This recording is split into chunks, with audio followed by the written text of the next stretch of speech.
आजको यस भिडियोमा भने बीएस फर्स्ट इयरको आउँदै गरेको एक्जामिनेसनलाई मध्यनजर राख्दै ब्रोकर कसरी तयार पार्न सकिन्छ त भन्ने बारेमा डिस्कस गर्न गइरहेका छौँ। भिडियोलाई अन्तिमसम्म हेर्नु होला।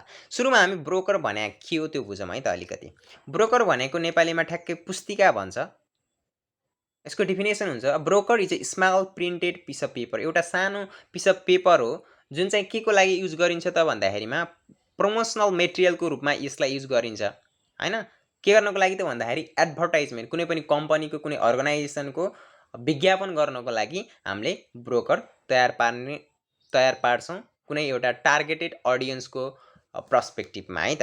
कुनै एउटा अर्गनाइजेसनले अथवा कुनै कम्पनीले, कुनै कलेज स्कुलले हैन आफ्नो एडभर्टाइजमेन्ट, आफ्नो कम्पनीको, आफ्नो विद्यालयको अथवा आफ्नो कुनै पसलको एडभर्टाइजमेन्ट गर्नको लागि, विज्ञापन गर्नको लागि तयार पार्ने small printed piece of paper भनेको के हो त ब्रोकर हो है त। डेफिनेसन जान्न जरुरी छैन त ब्रोकर भने के हो भन्ने कुरा हैन। सो अब हामीले एउटा सानो स्याम्पल लिएका छौँ है। स्कुलको ब्रोकर कसरी तयार पारिन्छ भन्ने एउटा सानो स्याम्पल हो। अब स्कुलको नआएर कहिलेकाहीँ फर्निचरको आउन सक्ला, अरू कसैको आउन सक्ला हैन।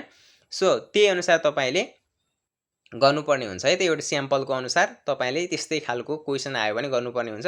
तर यो पास्टमा आइसकेको छ है, 2078 मा अघिल्लो वर्ष आइसकेको छ। यो वर्ष मलाई जहाँसम्म लाग्छ मेमो चाहिँ आउन सक्छ है त। अब हामीले मेमोको पनि भिडियो चाँडै नै ल्याउनेछौँ, च्यानलमा रहिरहनु होला है त। अब हामी ब्रोकर कसरी तयार पार्ने त्यसलाई सुरुवात गरौँ।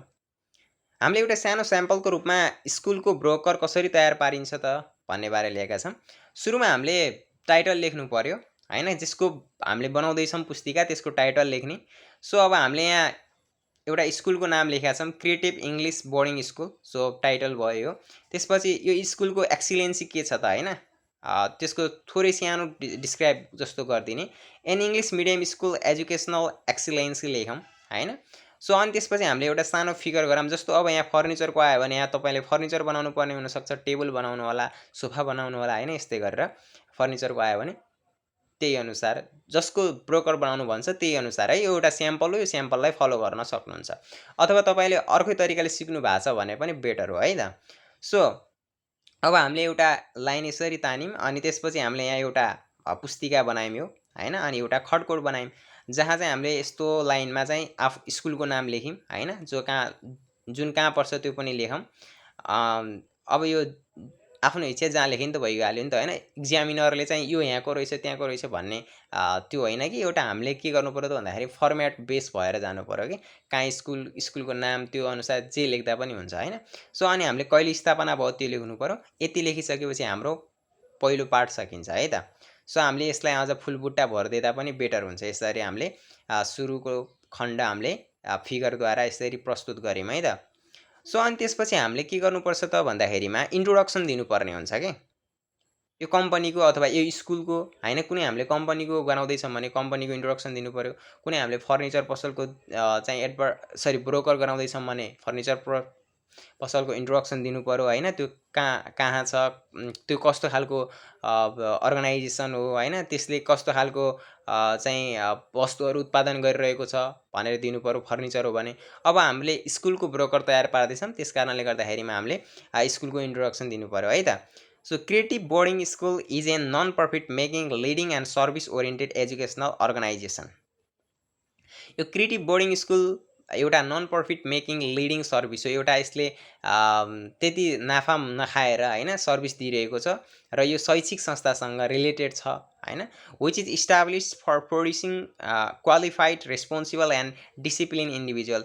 यहाँ चाहिँ के हुन्छ त भन्दाखेरि यसले कस्तो खालका व्यक्तिहरू, इन्डिभिजुअल्ली कस्ता खालका व्यक्तिहरू उत्पादन गरिरहेको छ भन्दाखेरि क्वालिफाइड, रेस्पोन्सिबल र डिसिप्लिन इन्डिभिजुअलहरू के गरिरहेको छ त भन्दाखेरि प्रड्युस गरिरहेको छ अथवा स्थापना गरिरहेको छ भनेर यसरी हामीले इन्ट्रोडक्सन दिने है त फर्स्टमा।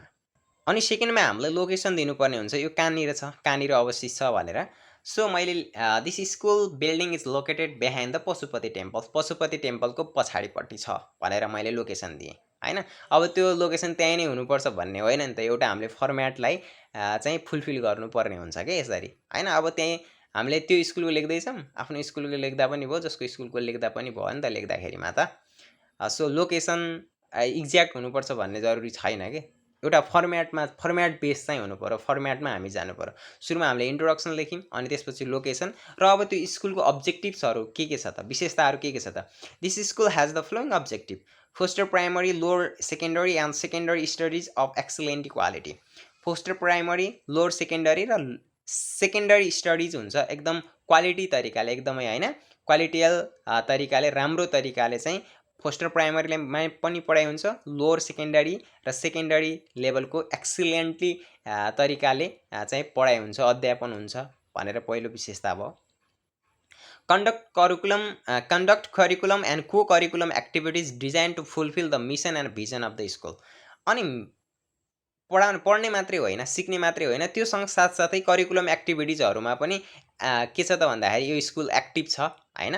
किनभने हामीले के गर्दैछौँ त भन्दाखेरि प्रमोसन गर्न लाग्यो नि त, एडभर्टाइजमेन्ट जस्तो हो क्या यो, एउटा ब्रोकर भने पनि एडभर्टाइजमेन्ट जस्तो हो नि त। त्यस कारणले गर्दाखेरिमा हामीले त्यो फ्रन्ट पेजमा पत्रिकामा कुनै हामीले तयारी गर्नु पर्यो भने त्यस्तो अवस्थामा हामीले चाहिँ विद्यालयको राम्रो कुराहरूलाई नै त प्रमोसन गर्ने हो नि त। सो अब विद्यालयले के गर्दो रहेछ त भन्दाखेरिमा को करिकुलम एक्टिभिटिजहरू पनि गरेर के गर्दो रहेछ त, स्कुलको भिजन र मिसनलाई चाहिँ फुलफिल गर्दो रहेछ, त्यो एउटा अब्जेक्टिभ हो। त्यस्तै गरेर provide staff of high qualification and dedication. स्टाफहरू चाहिँ क्वालिफिकेसन एकदमै बढी योग्यता भएका र कामप्रति एकदमै डेडिकेट भएका, त्यस्ता खालका चाहिँ दक्षता भएका स्टाफहरू चाहिँ प्रोभाइड गरिरहेको छ, त्यो पनि उद्देश्य भयो नि त होइन। राम्रो क्वालिटियल एजुकेसन दिन्छ भन्ने कुरा यसरी प्रमाणित गर्नलाई यो पोइन्ट्स राखियो अब्जेक्टिभ्समा। अनि अब साइलेन्ट फिचर दिने लास्टमा 4 नम्बर हो यो। साइलेन्ट फिचरमा अब स्कुलको साइलेन्ट फिचर के छ त, त्यसलाई पनि एक्सप्लेन गर्ने। अब त्यस्तै फर्निचरको फर्निचरको ब्रोकर तयार गर भन्यो भने पनि यसै अनुसार हामीले यी 3-4वटा पोइन्ट्सलाई नै राखेर हामीले एक्सप्लेन गर्नुपर्ने हुन्छ है त, जसको दिए पनि।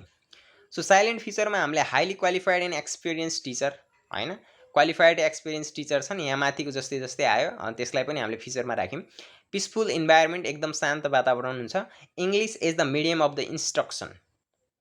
इङ्ग्लिस चाहिँ एउटा मिडियम अफ द माध्यम हो, इन्स्ट्रक्सनको माध्यम हो इङ्ग्लिस। नेपाली मिडियममा पढाइ हुन्न, इङ्ग्लिस मिडियममा पढाइ हुन्छ, किनभने इङ्ग्लिस बोर्डिङ स्कुल लेखेका छौँ नि त होइन।